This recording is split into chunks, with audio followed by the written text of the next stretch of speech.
I'm back. Every time I walk out that door, every time I interact with anybody new, my purpose is to help change. It's time to celebrate life. If you know that you're in charge of your life, it's time to stand up. If you know you want better for your life, it's time to stand up. If you know that you have what it takes to be in charge of your life, it's time to stand up. If you know that you are not just trying to be good for you, but for those around you, it's time to stand up. As a matter of fact, look to the person to your left and tell them you are enough. I want to help you change, and just like you change, every time I interact with somebody, they help me change. It's no different than if I met an individual and they had 4 quarters and they needed change, or if I had $1 and they had 4 quarters, I need to change. We can swap the money. The value is still the same. They still got $1, I still got $1, but we both exchanged something, and it was a change for both of us. So every time I walk out that door, I inspire to help change lives just as much as lives have changed me.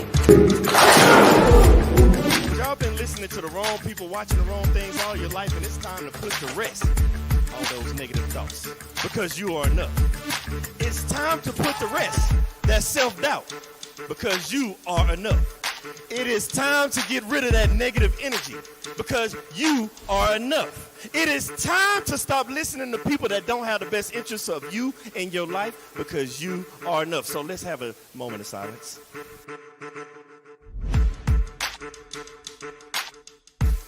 I want everybody to understand that you are the person that's in charge of your life. Everything that you have inside of you to be who you're supposed to be in life. You have a destiny, and that destiny can only be accomplished through you, by you, and only you, with the help of God.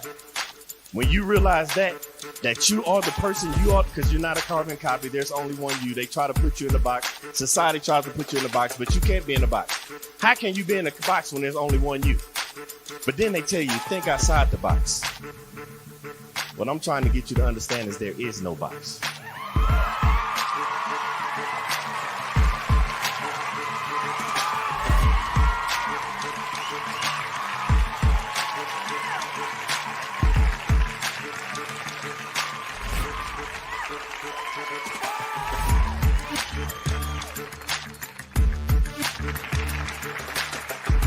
I want to pass on the things that I have to the generations behind me. By the time it's time for me to get called home and go to the grave, I want to be empty. I believe in bankrupting the cemetery, so I can't take this knowledge with me, because the cemetery is already full of brilliant ideas and unwritten books and innovative ideas. I can't take this with me, so I'm trying to leave it all here as Billy Graham Jr. to the next generation so somebody else can carry it on.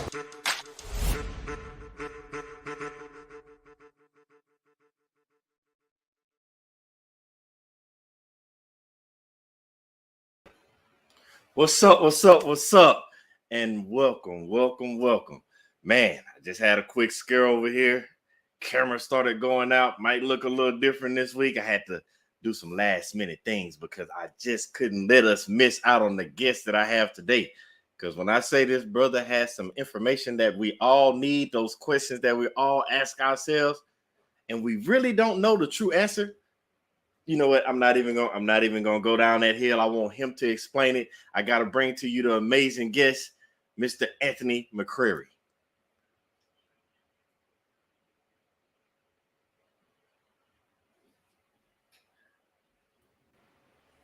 How y'all doing out there? How you doing? What's going on, brother? What's How you up, doing? man? I'm good, man. I'm good. I'm blessed, highly favored, thankful to be here on this platform with you right now, ready to share all of this. I mean, yeah, man. Let's do it. I'm so glad that you're here as well, man. I was sitting here because during the intro, you won't believe it. All of a sudden, everything went black on the screen. And I was like, no, not today. I'm over here ripping out plugs and ripping out things because I'm like, hey, like you said, blessed and highly favored. Whenever the devil is trying to do something, he tries to find a way to stop it. Can't let that happen. So I'm like just yanking stuff, putting stuff in. I'm like, because the people will hear from Ant today. Period. But I know what I wanted. I know who Ant is, but I can't do the disservice. I want him to do it because I had all kinds of jokes on my head. I'm like, yeah, man, Anthony, he from Florida and Georgia. He just stand there and straddle the line. But I was like, no, I'm not gonna do him like that. So can you tell the people who is Anthony McCreary? All right, so Anthony, that's a good question. Anthony McCreary is at his core, truth be told, he is a simple country boy. Like you said, I'm from both. Well, originally from Florida, Madison to be exact, represent the 850 and also the 229, because what separates us is literally a bridge that's 15 minutes apart from each other. So Valdosta and Madison are literally 15, 20-minute drives from each other. So my whole life, I grew up in Madison, but anything that we wanted or needed to do or get or go to the closest Walmart was in Valdosta, Georgia. So I can only imagine that confusion growing up as a kid. Right. You're in school and they like, so where you from? And it's like, I'm from Valdosta, Georgia. And you're like, no, sweetheart, no, you're from Florida. But we go to Valdosta every day. Practically. Oh man. Oh, that's gotta be funny. So what was that thing that made you finally say, okay, I'm tired of crossing this bridge. I'm going to Valdosta? Because everything I needed and wanted was here. I mean, think about it. A town that does not have a Walmart. Well, I kind of need that. Now, don't get me wrong. I'm not bashing Madison. There's a lot of great things that come from Madison. A lot of my family and friends are still there. It's just that there are things that are here that fit my lifestyle better than there. So, okay. Yeah, I just want to put that in proper perspective. I mean, I'm a 850 proud, strong. Our high school mascot is the Cowboys, so I am a strong cowboy. I ain't worried about that at all. So no. I'm glad you said that though, because we tell so many people, and we hear it all the time, because people grow up in neighborhoods, grow up in cities. And most people never, not alone leave their state. They don't even leave the city that they're from. And I try to preach to people like, hey, get out the country. It's so much stuff that you don't see. Get away from your block, your hood. Everybody doesn't have that 15-minute migration to say, hey, I'm in another state. But you knew at that early age, like, I need more. Right. But what would you tell somebody that, hey, even though my commute was only like just across this bridge, what would you tell somebody that's like, hey, if you got some kind of goal or dream or some passion to pursue, get outside of your comfort zone, your city, your area, where your loved ones, get out and go pursue it? How would you tell somebody, because you did it? Right.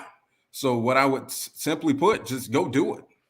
I mean, don't let fear be the thing that stops you, because that's what it is for a lot of us. A lot of people aren't as afraid to fail as they think they are. They're actually more afraid to succeed. Ooh. And to me, that's a completely different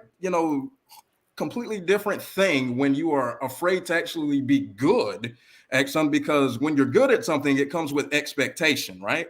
And with that expectation comes growth, because now I can't just be here in this small pot. I got to go kind of grow this thing and cultivate this thing. Well, I'm in a place where I can't cultivate it here because I don't have all the resources. So now I've got to get uncomfortable in this new place and cultivate these resources and grow this thing. So I tell anybody, just do it. Just do it. You will be surprised what you are truly made of if you just take the leap of faith and just do it.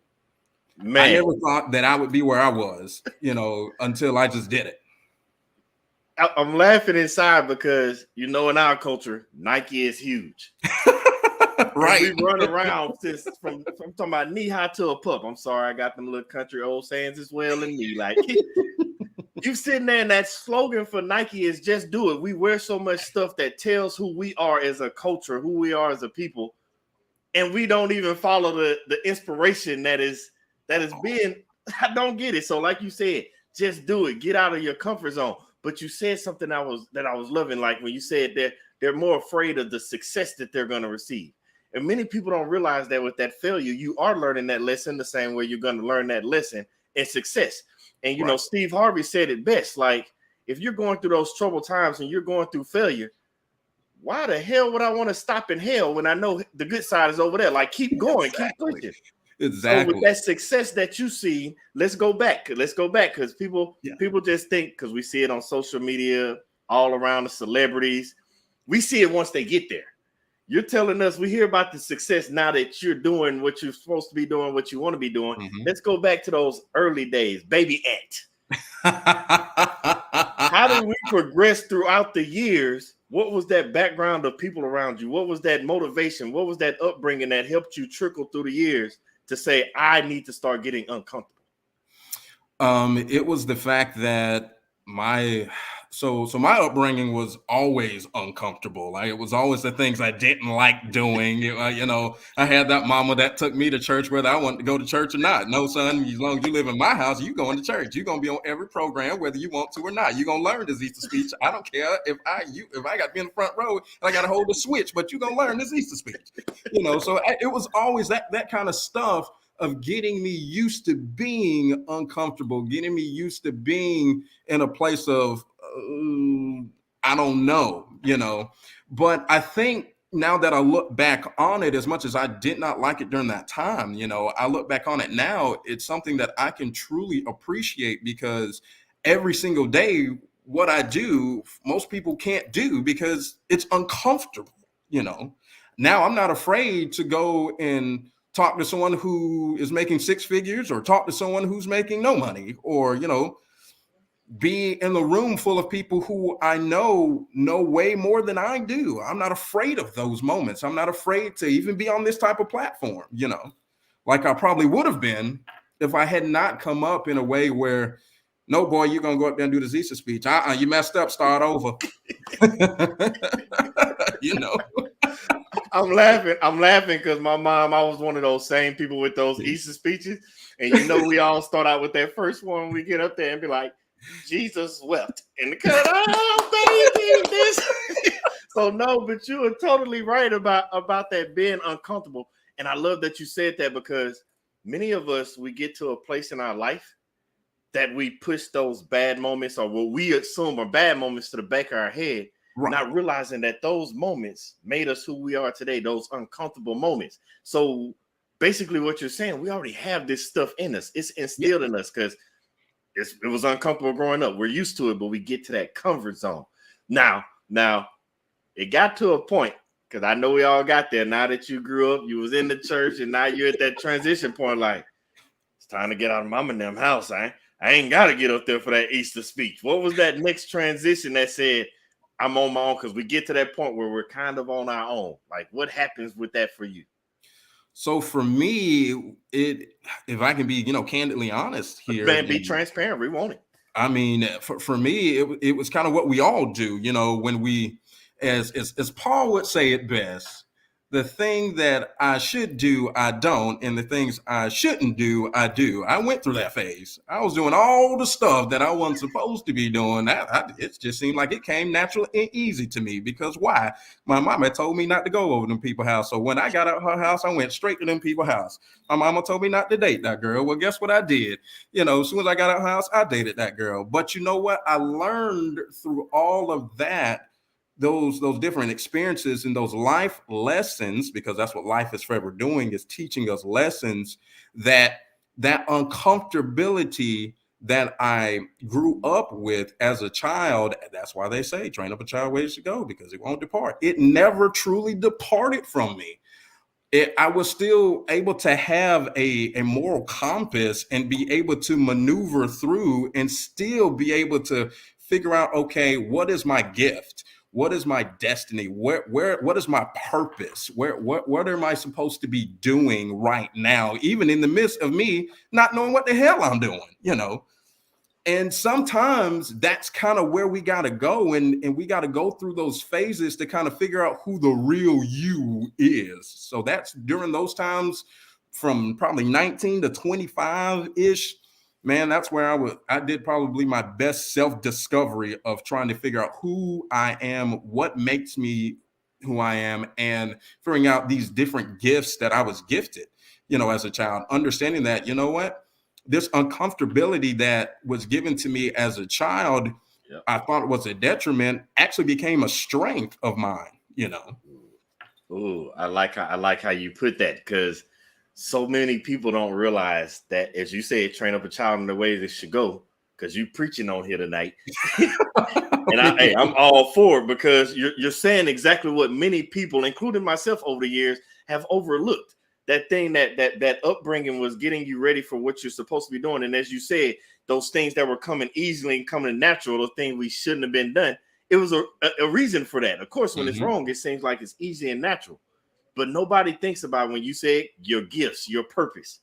When you focus on that gift and that purpose, I promise you, those things come just as easy and as natural as anything else. That's why when people look at you, that's why they call it a gift, because they're like, how are you able to do that?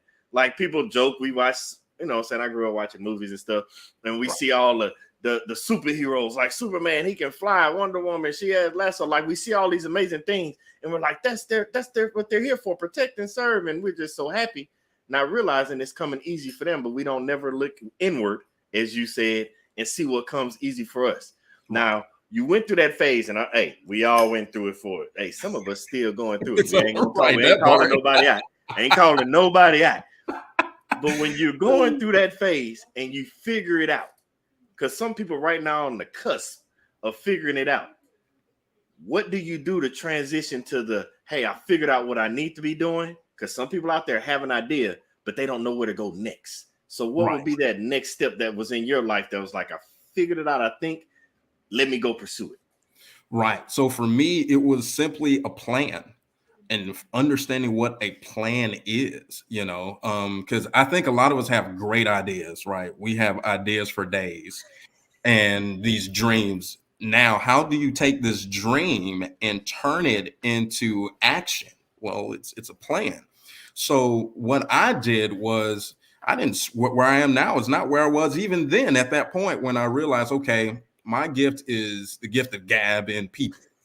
So God, what do you want me to do with me being able to talk a lot and being able to get along with most people? Come on. You, yeah. You gave me the gift of singing and all that, but that didn't turn out how I wanted to turn out. So you gave me gift, Gab, so give to people. So what you want me to really do with this? Okay, so I did the financial advising thing for a little while. I'm like, oh, okay, this ain't really my niche. Okay, I'm all right at it, right? Okay, well, that was okay. But I think what we have to understand here is we can't be afraid to go through that phase of figuring out, as long as we are pursuing within our gift. As long as we are attempting to operate within our gifts, it will always make the provision for us. We just then have to figure out our perfect fit within what it is we're trying to do. So for me, financial advising wasn't my perfect fit, but that doesn't mean that my gift isn't the gift of gabbing people. My perfect fit ended up becoming the automotive industry. And that's when I was able to truly blossom. But what the financial industry taught me is that, you know what? I can talk to anybody. Now, you said something, and I don't want people to miss it, because we all do have ideas and we have dreams, but I want people, because we have this good thing of being able to notice things on the outside where they're always looking inward. I want people to understand that idea, that dream you have, if you're not putting it into action, like Anthony said, you're just hallucinating. Yeah. I want you to think about that for a second. You see people, we've seen people on drugs, we've watched movies, we've seen people get high and they just hallucinating those ideas like, this is amazing. What if this can happen? That's what you're doing over there. You're hallucinating because you haven't put it into action. And Anthony just said, what is that thing that you love to do? Because it's funny you said that, because I have that same thing. Like, I'll talk all day long. I got to get the gab. I'll walk up to anybody. I should have seen it, because my daddy got the same thing. Just walk down the street and just start talking to somebody. I don't know if it's that country boy stuff, but just talk to anybody. Don't know nothing about the person. Just start having a conversation. And so I was like, what do I do with this? Somebody out there is like, hey, I love to cook, but what do I do with this? My family loves it. Like you said, that niche. Carve yourself that niche. And you said it best when you said those things were learning stages, because you went into finance. It didn't totally line up with the gift of gab, but then you went to automotive. Now, I find it always funny because try to tell God what you ain't gonna do, and that's a joke for him. Right. Last time I checked, if you're gonna do anything with selling cars, you need to know something about finance. Exactly. So you went to a path that had nothing to do with what you thought originally was your gift. And I'm telling you, I'm breaking it down like this because there's somebody out there, whether it's school, whether it's a trade, whether they're sitting with a loved one learning something that they think doesn't align with them, but they're actually learning how to incorporate that in that gift. Anthony said it already. The things from the past are what help you with your purpose. Mm-hmm. So can you explain to us and tell us, now that you're in the car industry, how did that finance plug them together so people can get an idea? How did that finance help you when you transition over to the automotive industry? Well, simply for me, it just made it easier because I already was comfortable talking with people, because that's the lesson I had to learn was if you can talk to people about their money, you can, which is as personal to us as our social security, as personal as our name. If I can talk to you about your money I ain't even made, that ain't my money, it's your money, right? I can talk to you about anything. So it was constantly those little times when I was in that finance industry being uncomfortable talking to people about their possessions, that once I got into the automotive industry, knowing that, an automobile is the, second most expensive thing we will ever buy in our life, it made it a lot easier because at the end of the day, now I'm able to not only talk about your personal finances, and I've even done people's budgets right there in front of me, so I can show you how now your new car can fit in your budget. Even though their payments are going up, I can still show you how your new car gonna fit in your budget, right? But it made it a lot easier to have those conversations and knowing how to have those conversations, being able to take those past experiences, not just from the finance industry, because before I got there, I did the restaurant industry. I was a store manager at a McDonald's for 4 or 5 years, but before that. So even with all of that, all these different avenues that we take always ends up lining up. As long as you end up within your gift, it always ends up lining up into your purpose. So none of this, now looking back on it, was wasted time, because, we'll sit here and we'll say, oh man, I worked at McDonald's, blah, blah, blah, blah. Man, do you know how many lessons McDonald's taught me? Yes. Do you know how much of that I still use to this very day? That those type of small things, because what McDonald's teaches you, me personally, this is what I learned from that, is that no matter what color shirt you have on, we all must work together, and there is a purpose and a reason for every person in the store. Yeah.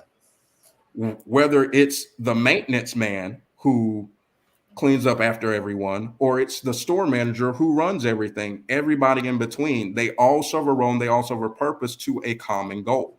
So that taught me that when now I see my own customers, I treat all of them the same. Ooh. I like how you put that. Now I don't want that going. Everybody that watches this show, if you don't, hey, go back and watch the other episodes, because I don't like things to get by. Because when we are talking about gifts and purpose, normally when we hear that, people can understand it when it's lined up with somebody they either know or a gift that lines with theirs. But when it's outside of that, we lose focus and just like, whatever. Talking finance, talking McDonald's, talking cars. Like, I don't even know this guy. Like, I want people to understand what he's saying. What Anthony is saying, like, they call it hindsight for a reason. Because when you look back over it, you realize, like, man, I really needed that. But too many of us aren't using our hindsight to learn the lessons to get ahead. Instead, we're trying to look at the foresight and predict what's going to happen without using the things that we think are bad or traumas or things that happened in the past. I promise you, everything that happened in your past might not have been great, but you can learn from it. You had a bad teacher, you know what not to do to be a bad teacher. Man, what I say, simply put, man, when it comes to our past, and as much as this may actually even get me in trouble, I hate to tell some folks, I don't know who this is for, but it was necessary. It was absolutely necessary, because If you didn't go through it, you would not be where you are right now. Every bit of it had to happen. It had to happen. He had to leave. She had to break up with you. Your daddy had to not be there. Your mama had to not be there. Your grandma had to raise you. Because Yes. if everything was lined up perfectly for you, you would not be in the position or be able to appreciate what's being done in your life. You wouldn't appreciate the abundance in which you may live in.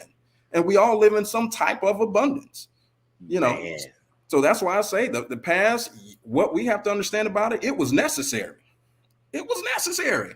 Man, I couldn't agree with you more than that, because I'm really, really keen on telling people, like, the person you are today is the person you needed in the past. You just don't know it. You just don't You're know. like, what are you talking about? Like, you can go on social media, people like are out there talking, no matter what it is, or what they're sharing with the world, whether it be like they came from an abusive relationship and now they're that stronger individual and they're teaching others how not to go through it. You went through something and you became the person that you needed when you were going through it.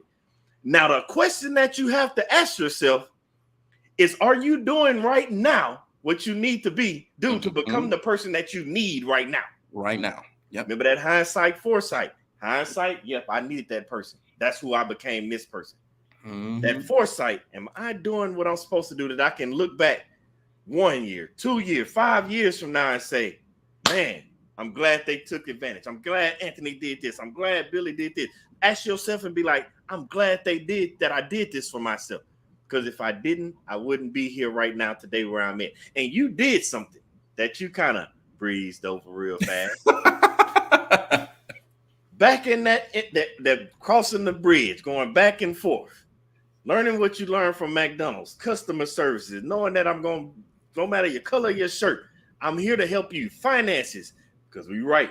That's the second biggest purchase is a car, and finances is about as personal you're going to get to somebody besides laying in the bed next to them. So you went through all those. You was in that country boy. Like, now we didn't have much. I had to go to Walmart. Like, those things were positioning you to now you looking back and you became the person that is using your gift of gab and your purpose to help somebody that is going through those situations you went through. So how do you help those people that went through those financial issues, those people that didn't have the car to cross the bridge that now need it? How do you help those people get in line with themselves? Because, hey, in order to drive to your purpose, you need some type of vehicle. In your aspect, you give them cars. Exactly. So the way that in which I do it is by teaching them the lessons that I wish somebody taught me. Yeah, and I said it that way intentionally. So it's by education. So anytime, and that's what, this whole McCreary experience is all about. Any of my customers will tell you, when you end up dealing with me, you're not just dealing with a car salesperson. No, I don't even like the word because it has a negative connotation to it. I ain't that dude, right? Me, you're going to know the ins and outs, the wins and the whys. This is going to be more of not just consultative, but collaborative. You and I will work together to find the solution, right? So that's how I approach not just my job, but everything that I do in life is about educating those people behind me, because I made it, right? Yep. But just like, and I love comic books, so I'm gonna steal this from Peter Parker's, Uncle Ben. I'm telling you, it's true. With great power comes great responsibility. So meaning that I'm now in a position that where quote unquote power, so to speak, right? I have the responsibility and the obligation to reach back and educate somebody how I got here, because I can't stay in this position forever. It is now my job to now continue on this legacy. It is now my job to educate. I'm in a place where now, man, if I knew how to buy a car like I do now 5 years ago, right? Yeah. But the thing is, we are in a place where, and this is something very true. At one point in time, it was said, if you want to keep anything from the black man, put it in a book, right? Well, my thing is true today. Right. And it's still very true, right? So my thing is, no. Let's stop this. Let's stop this curse, this generational curse. I rebuke all that. We're reading the book. Yep. I'm going to tell you the answers, but I'm not going to tell you the answers. I'm going to show you where they are, and you go find the answers. Ooh. See, that's different. I'm not going to fish for you. I'm going to show you how to fish. Ooh, I love how you put that, because you're not just gonna just give them the answers and all that. You're gonna show them how to find answers. Because I want everybody. Let's break this down, because we talk about that hindsight. Right. When you look at when you're growing up in school, what happens? You're getting taught by the teacher. The teacher gives you tests. The teacher gives you all this, and they say, no, you can't look at your friends. You can't get help. I can't give you the answers. You have to figure it out yourself. And I've always wondered, like, why is that the solution? Because when you become an adult, what happened? You have to reach out and get help. You have to have somebody guide you to get the answers. They teach us from a young age not to get the answers, not to get help. And then when you become older, they say, get the networking, go find others to help you. And it's like, but you taught me all my life not to. And I want everybody to break that stigmatism, because that's what makes us become hoarders of information. We don't like to share. And in our community, I call it the crab in a barrel syndrome. We don't want to share because we don't want the other person to pass us. We want you to do good, just not better than us. So we just keep the information to ourselves, because that's how we were taught growing up. And as you said, you just gonna give it out freely. Like, now you have to do your part, because I don't know all your information, but you have to do your part. And I love how you brought that and tied that all in together, because so many people still have that mindset of, no, I can't help you. Crab in a barrel syndrome. And to me, that's the worst. To me, that's the worst mentality to have, because I do better if you do better, right? We do better. You and I do better if they do better. So why not help all of them do better so we can all do better? I mean, it doesn't. I've never understood that. I'm someone, even at work, I'm someone that I'll train anybody. I don't care if you just got there yesterday. I don't care if you've been there 5 years. I will make sure that what I know does not go to waste. Okay. Because I think the worst thing that you can do is have all of this knowledge and never share it with anyone, including customers. I'm someone, I'll let you see behind the curtain of Oz. I'll let you see it. I'm that transparent, because at the end of the day, whether we actually do business or not, the fact that you are more educated now leaving me is better than me getting your business and you're just some blind fool out here and don't even realize, oh my goodness, I can't buy a car for the next 4 or 5 years because I didn't know what I was reading. I didn't understand what this was. That's no. Like I say, I'm all about you understanding. If I'm asking you to do something, I'm going to end up telling you why. Okay. And then for you to then be able to make the decision for yourself, because at the end of the day, these are decisions. These are, again, going back to personal finances, this is your money. Oh, man. But I love that, because now, because I'm one of those individuals. I'm on the consumer side. I've never been on the side of selling a vehicle. Right. And like you said, second biggest purchase. And you said it yourself. I'll train anybody. Obviously, all of us around here need to go to your dealership. Honestly, you spoke about morals and ethics early on. I had to look at my hindsight and remember you told us about these morals and ethics. And if you say I'll train somebody new, I'll train somebody that's been there 5, 10 years, whatever. Obviously, you're passing on that knowledge and the morals and ethics, because you said it. Car salesman has that bad connotation. What is that consumer or the person that is a person that are trying to sell cars? What's those morals and ethics that you will be teaching somebody to look for, or somebody to share when they're talking to a customer about buying a vehicle? So for me, what I do is I completely break it down, and I'm not afraid to do that at all. I'm not afraid to show them a price. I'm not afraid to show them what they're getting, or heck, I'll even show them how to beat the system a little bit. Because at the end of the day, it's for us as consumers to be ahead and get ahead.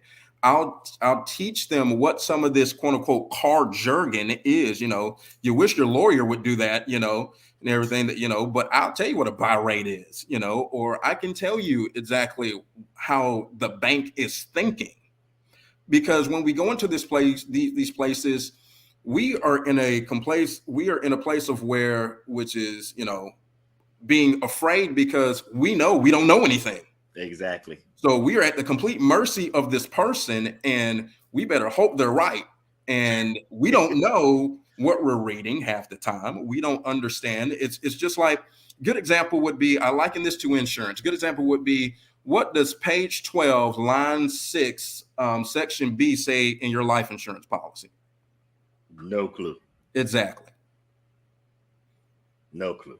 Exactly. We just know, hey, I pay this much a month. Something happened to me. My family gets this. Right. But most of us don't even know that if it is found that at any point in time they can prove that this person killed themselves, committed suicide, you get absolutely nothing. Wow. Right. See, but it's that kind of stuff because we don't, they put that, but it's done intentionally. It's put in page 12 because they know no one's going to read the page 12. No. So for me, what I do is I am someone that, okay, these are your options, because I don't concentrate on the problem. I concentrate on the solution. And I'm always going to present the solution in a way in which you have part in it and I have part in it. And then if there is a place where, let's just say, all right, we can't fully go the way you need us to go, I'm going to tell you why we can. I'm going to show you. I'm going to walk you through it. I'm going to write it down. I'm going to write it out. And this process can take as long as it needs to, because I'm not in a rush. Yeah. I'm not rushing for my next dollar. No, the most important thing is the person sitting in front of me. So for those of us that don't have an Anthony McCreary sitting across from us, what is that information that you would tell us? Because obviously we don't know page 12, line 6. Wow. Like, we don't know that going into the deal. We don't. So what are those tangibles? What are those things that we can do, one, to prepare ourselves before we come into the deal? And what things should we know before we sign on that dotted line? And like you said, 3, 4, 5 years, I can't do anything because I didn't read a certain section. Like, what do we do to prepare ourselves? So what I tell my customers is, anything that you are doing right now, you need to be, one, especially within the market in which we're in. Inflation has not just affected all of us outside of here, like Walmart and everything else, where, all their food prices and gas prices are going. It's affected the automotive industry.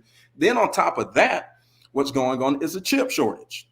So there aren't any new cars, right? So everyone's buying these pre-owned cars, forcing the value of these pre-owned cars to go up, and also the price of these pre-owned vehicles to go up. So what I'm telling anyone is, most other folks tell you, don't do your research. No, do your research.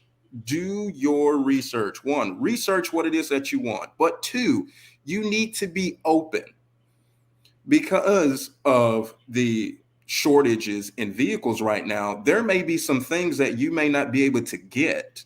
There may be some things, some colors, some options that you may not be able to get. So what you might need to do is, how I explain to my customers are, I need 3 colors from you. Color number 1, what's the color you want? Color number 2, what's the color you want? But color number 3, what's the color you can live with? Okay. Right. And to me, that is something that should be constantly on your mind, because right now you may say, I want a red one. Well, guess what? There may not be a red one in 1,000 miles. Oh, wow. Right. And that's the kind of things that we are running into, because of the shortages on newer vehicles.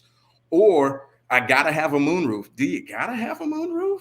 Where we are here in South Georgia, where it's, summertime 10 months out of the year, no, you don't need a moonroof. It's 80 degrees every day. What are you talking about? You don't need a moonroof, but you got to have one. But that's what I mean. Be open, and understand your budget. Ooh, understand your budget, but also understand that, although not just understand your budget, be flexible within your budget, because you can't be so stuck on $400, $300, $500, or whatever your budget may be, to the point where, well, what if I told you what you actually wanted was only $75 more? Now, most of us could take a Netflix subscription, a Hulu subscription, and HBO Max and find $75, right? Yep. But those are the tips and the tricks that I'm helping my cousin with. Understanding, in this market, you're probably going to need some money down in this market, and understanding what that money down does. It does nothing but help you at this point, because one, that's not how we get paid, at least here. I'll put that in there because I know how we are. It's us. It's us. Now I ain't giving them my money. They just gonna take it. No, stop all that foolishness. That ain't got nothing to do with nothing. No, what money down does, it does nothing but help you, because you got to understand there's limits to everything, right? Your credit score can only get you so good of a rate, right? Okay. The rate can only be so great, right? Yep. If you have a trade, your trade can only be worth so much, right? Okay. Well, sometimes the only way to get to exactly what it is that you're trying to get to as far as a payment is to throw some money at it. Sometimes you got to buy it. Okay. Yeah, that makes sense. Now you said something when you were talking about, we talked about the vehicle part, and like, I get it. People be like, okay, I didn't get the red when I got the maroon, and I get the color thing, but I have that question that because we don't talk about finances that much. We have that budget. You said that budget, but you also said earlier that you had to sit across from people and work that budget out with them in front of them. Exactly. But I want people to come in prepared. Yes. Because everybody's not going to be you sitting across from them. Mm-hmm. How does somebody go about realizing, being understanding and truthful with themselves to know what their actual budget is? And that is very simple. Write it out. You should know. Just like that's why I find it funny that some people need accountants. No, you're your own personal accountant. You should know every red cent, as my mama would say, every red cent that come in your household and leaves your household. You should know when it happens, what day it happens. You should know what money is being thrown away. You should know what your frivolous money is. You should know what this crazy money over here is. You should know all the money in your house, right? You should know who's getting paid, when they getting paid, all the time. And here's the thing: your budget should be forever evolving, because we're forever adding and subtracting things from it. One month you may end up spending more because there was some unexpected thing that happened, right? Yep. Next month you may end up saving more, and with that saving, truly do that. Or if there are larger purchases that you know that you're going to have to make, go ahead and set aside, make the provision for those things that are coming, because I promise you, taxes isn't just something that just happened yesterday. You knew you were going to have to pay taxes 4 months ago. So why not set yourself up for it, right? Exactly. You knew you were wanting to come in and buy a vehicle 5 months ago. More times than not, it just doesn't just, oh, you wake up today, you know what, I want to buy a car today. That rarely does that happen. It's generally a whole process before that time. Well, prepare yourself for that process. Generally, what I mean by that, know what you're making. Print your check stubs. Bring them with you. If you don't fully understand that, what it is that we as dealers look at as far as what you make, if you're not certain, understand what you make. Understand what most of your lending institutions are looking at. They're not looking at necessarily your net. No. Right? They're looking at the money you wish you brought home, which is your gross. Before taxes. Right. That's what they're looking at, right? Understand that, Yeah. So that leads me to my next question, because I don't want people to overlook it, because Anthony just was saying, like, know where your money's going. And the biggest thing that so many people overlook, you're working for your money when we need to start learning how to make our money work for us. And you can't do that if you don't even know where your money's going. Don't get me wrong. I'm just as guilty as the last person, especially growing up. I'm talking about young me, hindsight. Come out, wake up the next morning for the club. I spent $200-something. Where did it go? Because I didn't plan ahead. And so many of us out there, we work Monday through Friday. That check hits on Friday. We blow money all weekend. Come Monday, man, we got to go to work again because I not messed off my money. You don't know where to go because you didn't budget, make a plan. Anthony told us in the beginning, make a plan. And I want to add on to that plan. I want to tell you, make the one plan. It's going to change and move around a little bit, fluctuate, but don't make two plans. No. You need a plan A and run with it. That plan A means you're moving ahead. You make a plan B, that means you're moving backwards. If you make a plan C, that means you're setting yourself up for catastrophe. Don't plan A, stick with it. It's going to evolve. As Anthony said, you got to be able to fluctuate. Just like when you're choosing a car, the same goes with your money. Now, Anthony, is somebody out there that's taking all this in, and they're like, I got to get the gap. I like finances, but I like talking to people. And somebody might already be in the car industry. Everybody's purpose. You already said that niche.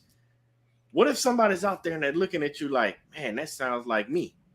He's helping people the way I want to be helped. Because I remember in hindsight, I got screwed over on a car deal or something. I want to go help people like Anthony. How would somebody even go about becoming a person that sells cars? Oh man, funny. Oh my God. So crazy thing is, man, selling cars, it's easy. It is just hard work. And believe it or not, that hard work has nothing to do with, finding the people and all this other stuff. It has everything to do with you, because it's a mindset. Like everything else in life, to me, is a mindset. Oh, you're as old as you feel. That is a mindset. That is very so much true. Oh, you're poor. That's a mindset. You couldn't tell me I was broke growing up. Hell, I enjoyed everything. That's a mindset. We went on family vacations all the time. What are you talking about? It's a mindset. Didn't even realize driving the Toyota wasn't a thing. Right, you know what I'm saying? Exactly. I grew the same way. So it's a mindset. So what I tell folks all the time is what you have to do is get out of your own way. And understand in this industry, because there are people who come from all walks of life in it. Every walk of life is in the car industry. How you can do it? Simple. Go to figure out within yourself, is this something that I can do? Which is very simple. Can I talk to people? And this is all it ever is. And it's having a real conversation, because selling cars is my job, right? Yep. But that's not the business I'm in. The business I'm in the relationship business. I build relationships.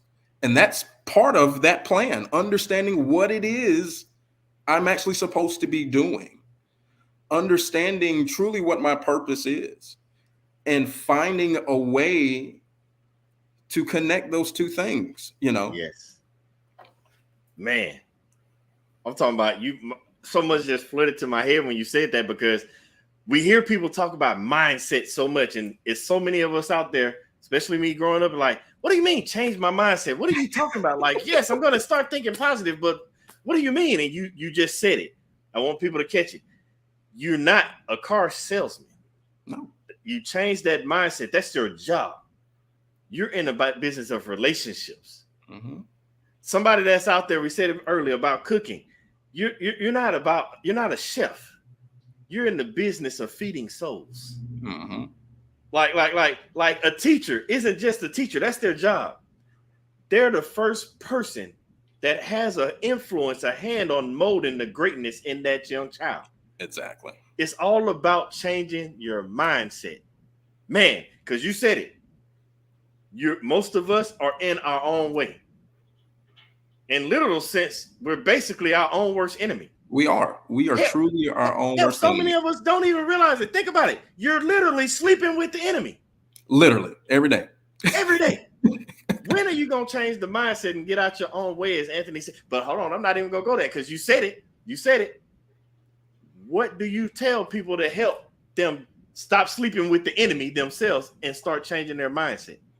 So the same thing that I had to tell myself is, and it's not easy. It is, I can go ahead and tell you, it is not easy to do. So how I end up becoming this, because I'll tell people, when I first started in the car business, man, I was not good at it at all. I came real close to getting fired a couple times. I'm that transparent. I'll tell you that. Right. But what ended up happening is I looked in the mirror one day and I asked myself, who do you want to be? And after I asked myself that, I didn't answer myself. I couldn't, just, okay, well, let me just go to work, and all of a sudden everything just clicked, because for the first time that was, and why it clicked, it was because in those moments, I didn't realize it, but I had accepted the fact that I am a car salesperson. This is what I do.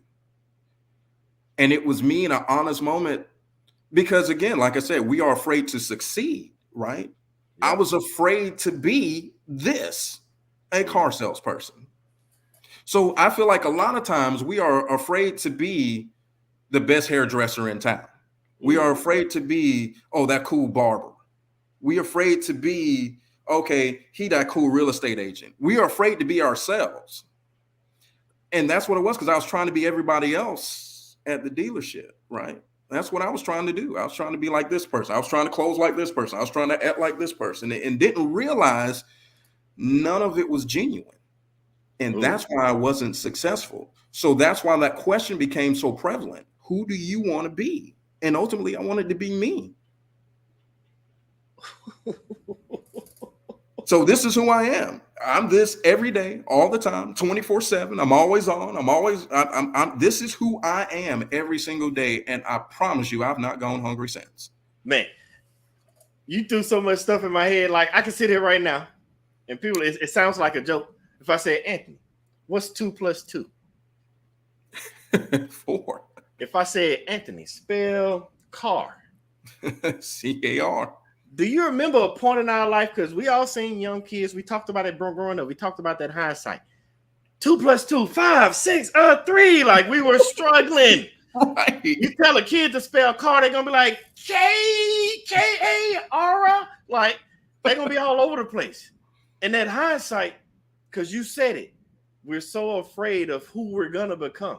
Mm-hmm. We're afraid to be the greatest. The same way we struggled with those things back then. The same way you can walk in a grocery store, walk down the cereal aisle. You can see Cocoa Pebbles, Fruity Pebbles, Captain Crunch, Frosted Flakes. They're cereal. When you look at it, car salesman, Anthony said it, chef, automotive repair, they're cereal. But guess what? There's one key ingredient that separates all those cereals that make people want to go buy it. And you're not being the greatest you. Anthony would not be Anthony because he said it. I was trying to be a car salesman like this person, operate like them, not realizing that he was the key ingredient missing in his success. And many of y'all out there do not want to achieve your success, not realizing that you are the key ingredient. And the world needs that ingredient more now than ever. As Anthony said, with inflation and all that, you might be the best up-and-coming beautician barber. Everybody charging $800 to get hair braided. If you start not, you the best. You the best. And they willing to, I don't need 800. I'm going to charge them 500. Now, all of a sudden, I watched this movie. I watch a lot of movies. Ace, Paid in Full. He sold the product at the cheaper price and took the business from everybody selling at the higher price. You have a niche and you have a gift. And Anthony said it earlier. You just got to monetize it. He monetized his through selling cars. His gift to gab. What are you sitting over there with a gift, as Anthony said, that you need to start working on and monetize it for yourself? Man, you now we know you crossed over from Florida to Georgia. We know that much about you. We know about the bridge. So we don't know when you're running back and forth. And before anybody, I don't want anybody to have accidentally not get a chance to get this information. How does somebody get in touch with Anthony McCreary? Because somebody might be like, I need to call him. I need to pick his brain some more because I got finance questions, car questions. I might need my mindset shifted, and he might be the person to help. How can somebody get in touch with you? Hey man, I'm on all the socials. So of course my Facebook page, Anthony McCreary. Yeah, I'm somebody. Yeah, I use my real name because this is who I am. This is why I don't need to hide behind anything else. The greatest thing that was given to me was my name. So why not use it, right? So Anthony McCreary on Facebook, Instagram, of course, the McCreary Experience. If you want to be mostly automotive, the McCreary Experience, there's going to be more of that coming. Thanks to Usher Digital Marketing. Love that dude. What's up, Ernest? I know you sleep right now, but hey man, appreciate that, man. Appreciate it all. So yeah, the McCrearyExperience.com as well. You can find me there. The McCreary Experience on Facebook and on Instagram.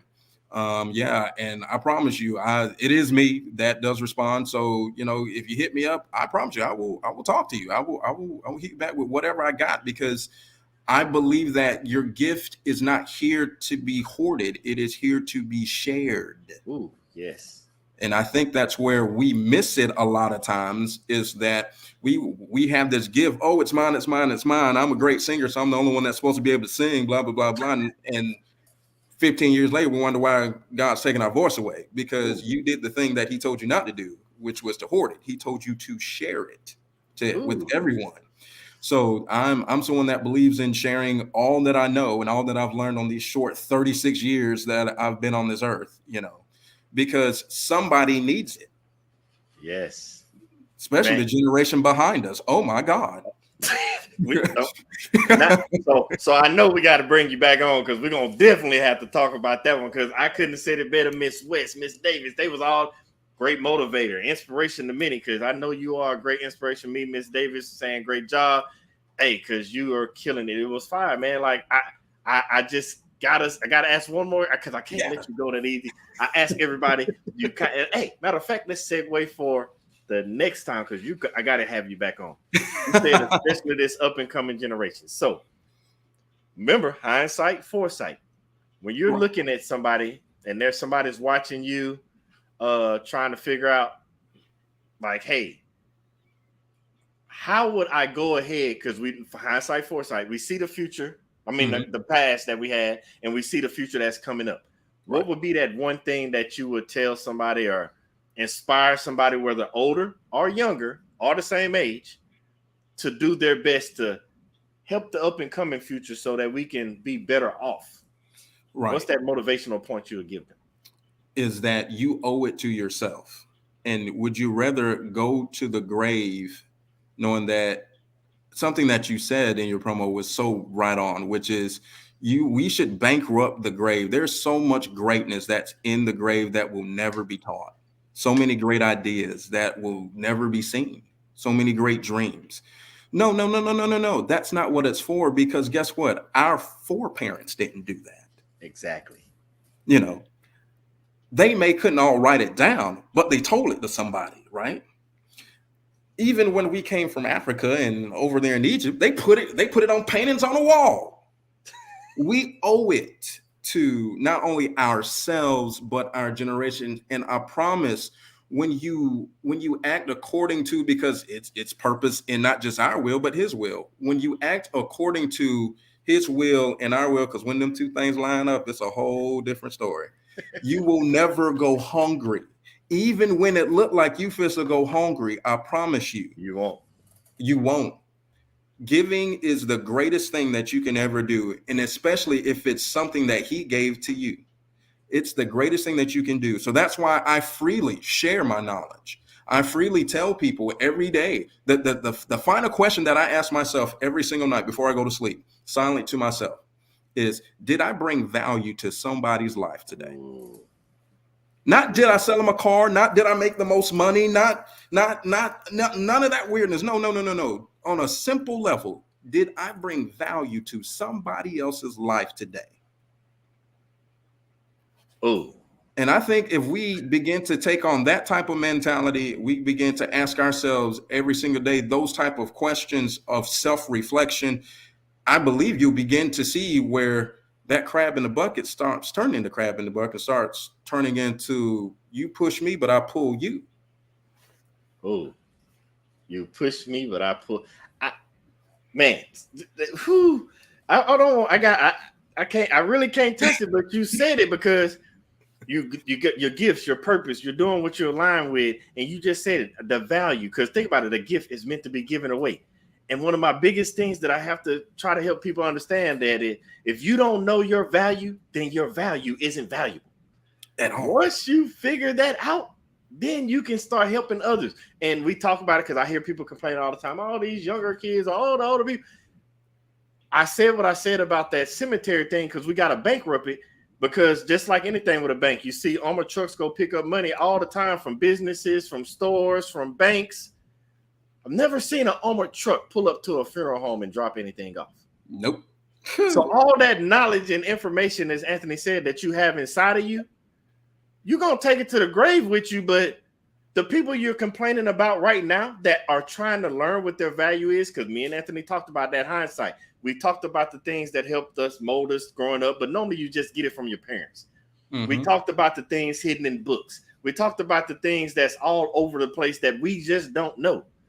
And people are taking this to the grave when you should be sharing and adding that value to others. Because guess what? It's going to come back tenfold. It might not even be you. It might be your ancestors, your grandkids, your great grandkids. But you never know if you never give it away, because you have to add value to others. Man, Anthony, I could.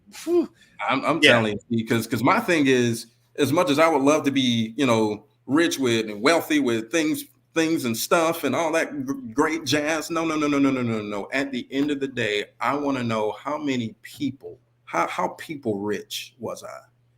To me, that is the true value of your life. Not how many houses did you pass down, not how much money did your children get after you died. No. Are your children, is your family able to function now? Did you teach them well enough while you were here? Are they now able to function as if you were still here after you gone? That's the value. Oh my goodness. That's because and you want to know what that's called? You want to know what's really called? It's called one word. That's legacy. Legacy. You hear this? You see it popping up. You sound like you need to be trademarking that, because it's all in my head. You push me, I pull you. We need that on the shirt, Anthony. Like that. That was hot. That was hot. That's coming walking later. Around. Hey, people. Hey, I'm trying to tell you, people. What you know how they always say people see the greatness in you, and sometimes you're like, I don't see what you're talking about. The same way you see it, people are hearing what you're saying, and they're like, yeah, like you hitting them, like you. I'm sorry, we got to get you back on. I'm gonna have to call Ernest myself and be like, hey, you need to schedule a turn, because me and Anthony got some more talking to do, because I need some more information. The people want the information, so yeah. We definitely gotta get you back on, brother. We gotta get you back on, bro. But I would be remiss. I even though I'm asking, saying that we got to get you back on, I would be remiss if I didn't take the time to say, hey, for one, is the way you talk and the way you go, man.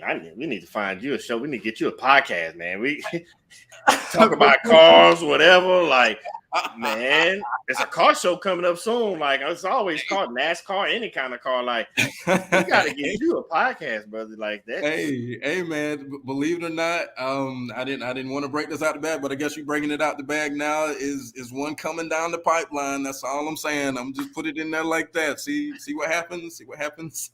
I love it, man. I know you got one person that's gonna be tuned in on a regular basis, but no, I will be remiss if I didn't, on behalf of everybody that's tuning in, everybody that's listening. I have to say, on behalf of them, myself, thank you, because you've been dropping knowledge, and we're glad you came on. We definitely got to get you come back, but thank you so much for taking the time just to, out your busy schedule, to actually come and talk to us. We appreciate that so much.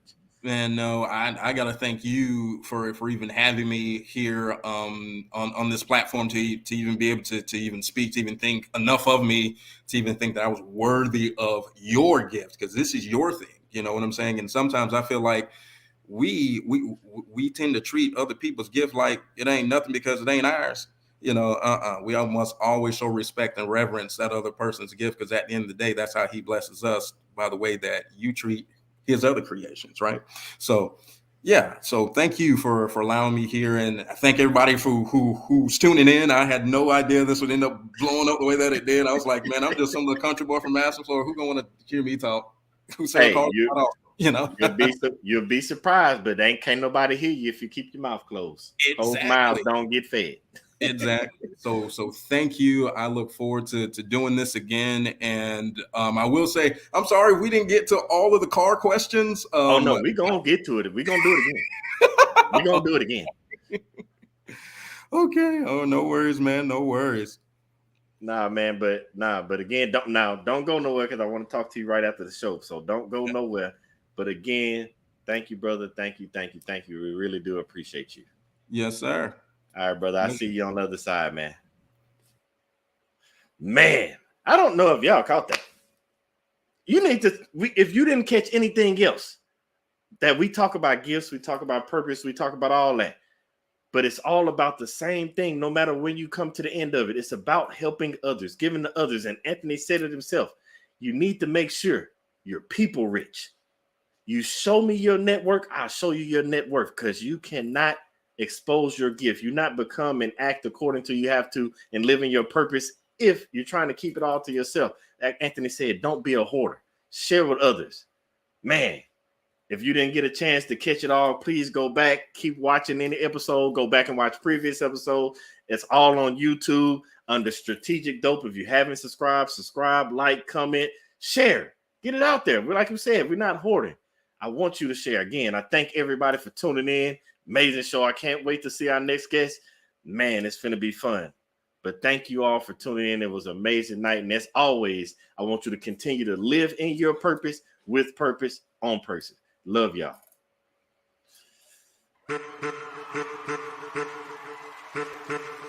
I'm back. Every time I walk out that door, every time I interact with anybody new, my purpose is to help change. It's time to celebrate life. If you know that you're in charge of your life, it's time to stand up. If you know you want better for your life, it's time to stand up. If you know that you have what it takes to be in charge of your life, it's time to stand up. If you know that you are not just trying to be good for you, but for those around you, it's time to stand up. As a matter of fact, look to the person to your left and tell them you are enough. I want to help you change, and just like you change, every time I interact with somebody, they help me change. It's no different than if I met an individual and they had 4 quarters and they needed change, or if I had $1 and they had 4 quarters, I need to change. We can swap the money. The value is still the same. They still got $1, I still got $1, but we both exchanged something, and it was a change for both of us. So every time I walk out that door, I inspire to help change lives just as much as lives have changed me. Y'all been listening to the wrong people, watching the wrong things all your life, and it's time to put to rest all those negative thoughts, because you are enough. It's time to put to rest that self-doubt, because you are enough. It is time to get rid of that negative energy, because you are enough. It is time to stop listening to people that don't have the best interests of you in your life, because you are enough. So let's have a moment of silence.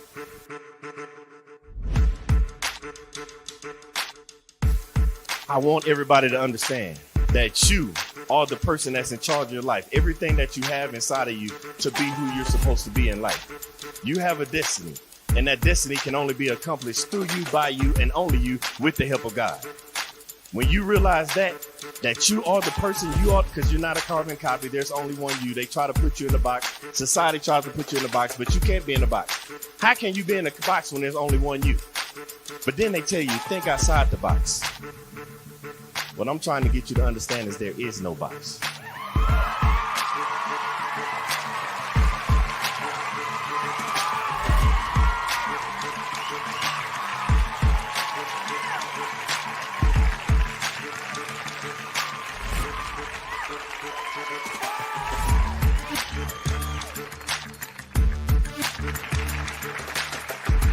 I want to pass on the things that I have to the generations behind me. By the time it's time for me to get called home and go to the grave, I want to be empty. I believe in bankrupting the cemetery, so I can't take this knowledge with me, because the cemetery is already full of brilliant ideas and unwritten books and innovative ideas. I can't take this with me, so I'm trying to leave it all here as Billy Graham Jr. to the next generation so somebody else can carry it on.